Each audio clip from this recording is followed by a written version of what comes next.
Assalamualaikum warahmatullahi taala wabarakatuh. Bismillah, alhamdulillah, wassalatu wassalamu ala rasulillah Sayyidina Muhammadin ibni Abdullah. La hawla wa la quwwata illa billahil aliyyil azim. Qala Allah ta'ala fi kitabil karim, a'udzu billahi minasyaitonir rajim. Bismillahirrahmanirrahim. La in syakartum la azidannakum wa la in kafartum inna 'adzabi lasyadid.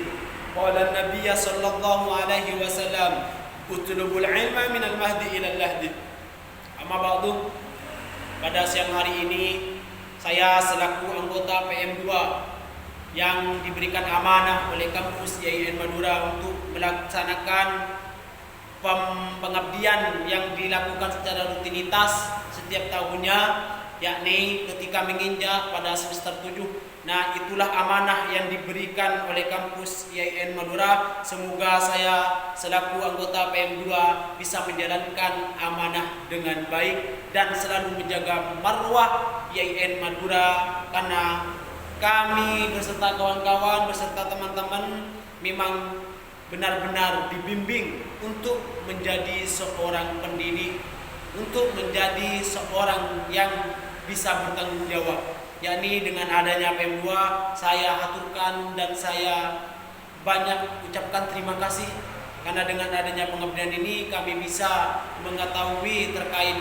dengan segi penyampaian materi terhadap peserta didik melalui sistem daring, dan juga dari segi etika, moralitas yang harus dimiliki oleh seorang pendidik itu sendiri. Dan juga saya haturkan banyak terima kasih kepada Sekolah MTSN Negeri 1 Pamekasan, karena saya dan juga beserta teman-teman memang diberikan kepercayaan untuk melaksanakan KBM, kegiatan belajar mengajar, dan juga dibimbing dari segi keilmuan dan juga dari segi etika dan juga dari segi akhlak, moralitas. Memang benar-benar kami diayomi di MTSN Negeri 1 Pamekasan. Dan alhamdulillah kami haturkan banyak terima kasih, dan juga saya mengapresiasi dan juga teman-teman mengapresiasi terhadap MTSN 1 Negeri Pamekasan, karena memang di sini kami nilai moralitas dan juga akhlak, etika yang diutamakan. Dan saya haturkan terima kasih kepada ibu pembimbing atau ibu pamung dari saya, ibu pamung saya, yaitu Ibu Suranti. Saya haturkan banyak terima kasih karena telah membimbing kami dari awal sampai saat hari ini saya bisa bertahan, dan juga saya bisa banyak ilmu yang diperoleh dari Ibu Suranti. Semoga oleh Tuhan diberikan kemuliaan dunia akhirat, dan diberikan sehat walafiat dunia wal akhirat. Langsung saja terkait dengan materi yang akan saya bahas, yaitu di kelas 9 tentang mata pelajaran Al-Quran Hadis, yang mana sebelum kita mengacu kepada materi yang akan kita bahas terlebih dahulu tentang Al-Quran. Memang Al-Quran itu sebagai pedoman hidup umat Muslim, yang mana tidak bisa dilepas, karena memang itu adalah pedoman Al-Quran dan hadis bagi seorang Muslim itu sendiri. Namun kita bahas secara definisi Al-Quran itu sendiri. Apa itu definisi Al-Quran? Al-Quran yaitu diturunkan oleh Allah kepada Nabi Muhammad melalui malaikat Jibril, dan Al-Quran itu sendiri adalah mukjizat Nabi Muhammad, dan Al-Quran firman Allah. Nah, itulah secara singkat dari Al-Quran. Hadis apa? Ma'udifa ilan Nabi sallallahu alaihi wasallam biqaulin aw sifatin aw nahwiha. Nah, itu singkatnya, bahwasanya hadis adalah perbuatan Rasulullah, perilaku Rasulullah, sifat Rasulullah. Apa yang dilakukan oleh Rasulullah, perkataan Rasulullah, itulah hadis. Nah, itu singkatnya dari hadis.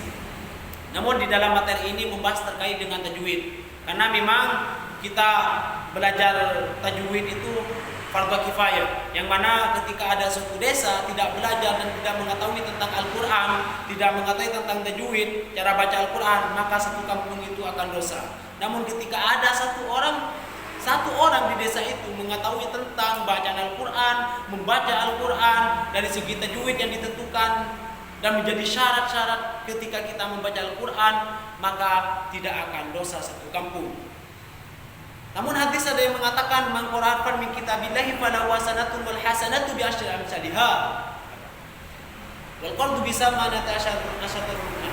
Kata hadis, bahwasanya barang siapa yang membaca Al-Quran satu huruf, maka ganjarannya 10 ganjaran. Bayangkan satu huruf. Itulah kemuliaan Al-Quran, firman yang difirmankan oleh Allah dan diturunkan kepada Nabi Muhammad, dan Al-Quran itulah menjadi pedoman umat muslim. Dalam materi ini kakak akan membahas terkait dengan tajwid, yang mana tajwid itu adalah syarat ketika kita ingin membaca Al-Quran. Nah, tajwid itu menentukan dari segi panjang, dari segi hukum, dari segi apa kita berhenti. Nah, itulah ditentukan dalam tajwid. Makanya kita sebelum kita belajar Al-Quran, kita harus mengetahui dasar atau kewajiban atau syarat ketika kita ingin membaca Al-Quran. Apa syaratnya? Yang pertama yaitu tajwid. Yang kedua yaitu harus suci dari hadas kecil, hadas besar. Hadas kecil dan hadas besar. Nah, itulah syarat ketika kita ingin membaca Al-Quran. Karena memang Al-Quran itu suci. Makanya seorang harus suci terlebih dahulu. Tentang lemmat, tentang hukum nun sukun dan tanwin itu dibahas dalam tajwid. Nah, ada berapa hukum nun sukun dan tanwin? Ada 5.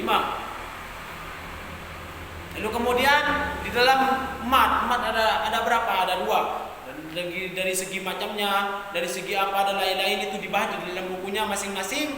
Nah, namun saya akan menjelaskan terkait dengan mat. Mat ini memiliki hukum yang sangat tertinggi di dalam tajwid. Karena dari segi panjang dan juga dari segi kita cara menentukan panjangnya berapa alif, satu huruf dan harakat. Nah, disitulah ditentukan di dalam mat. Mat itu panjang. Mat panjang. Semisal seperti apa? Al-ana. Nah, itu seperti yang ditentukan oleh mat. Termasuk dari mat harfi dan lain-lain itu banyak. Namun itu saja yang akan dijelaskan oleh kakak terkait dengan pengantar mat dan juga hukum nun sukun dan tanwin dan apa fungsi dari tajwid itu sendiri. Nah, itulah yang dari kakak terkait dengan penjelasan Al-Quran hadis dan juga hukum-hukum tajwid itu sendiri. Mungkin itu saja dari kakak. Nanti kita lanjut di pertanyaan sesi tanya jawab dalam menggunakan aplikasi WhatsApp. Jangan lupa, jangan takut berbicara dan jangan takut untuk bertanya. Karena kalian memiliki hak untuk bertanya. Ketika kalian tidak mengerti, maka bertanyalah. Ketika kalian mengetahui, maka menambahkanlah. Nah, itulah. Ingat, bertanyalah sebelum kalian nanti ditanya. Mungkin itu saja dari kakak. Apabila ada kesalahan yaitu murni dari saya pribadi, dan apabila ada kebenaran yaitu murni dari Allah Subhanahu wa taala. Wabillahi taufiq wal hidayah. Wassalamualaikum warahmatullahi taala wabarakatuh.